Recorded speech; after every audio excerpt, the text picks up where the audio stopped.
देवराजसेव्यमानपावनाङ्घ्रिपङ्कजं व्यालयज्ञसूत्रमिन्दुशेखरं कृपाकरं नारदादियोगिवृन्दवन्दितं दिगम्बरं काशिकापुराधिनाथकालभैरवं भजे।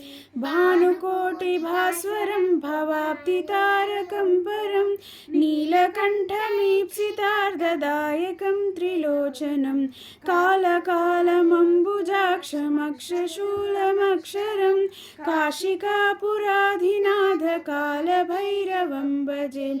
शूलटङ्कपाशदण्डपाणिमादिकारणं श्यामकायमादिदेवमक्षरं निरामयं भीमविक्रमं प्रभुं विचित्रताण्डवप्रियं काशिकापुराधिनाथकालभैरवं भजे।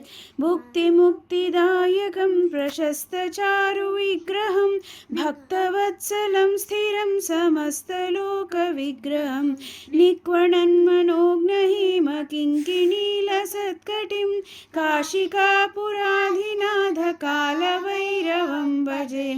धर्मसेतुपालकं त्वधर्ममार्गनाशकं कर्मपाशमोचकं सुशर्मदायकं विभुं स्वर्णवर्णकेशपाशशोभिताङ्गमण्डलं काशिकापुराधिनाथकालभैरवं भजे।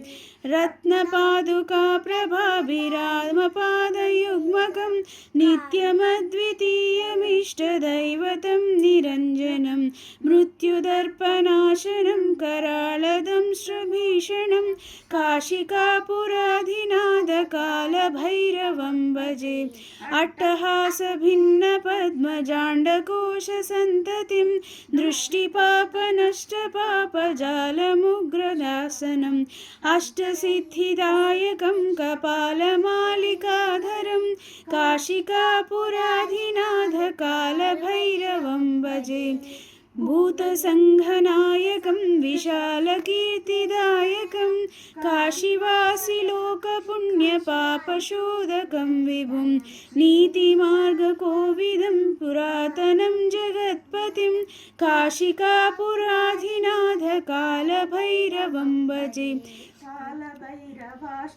पठन्ति ये मनोहरं ज्ञानमुक्तिसाधनं विचित्रपुण्यवर्धनं शोकमोहलोभदैन्यकोपतापनाशनं ते प्रयान्ति कालभैरवाङ्घ्रिसन्निधिं ध्रुवम्। श्रीमच्छङ्कराचार्य विरचितकालभैरवाष्टकं सम्पूर्णम्। कालभैरवाय नमः।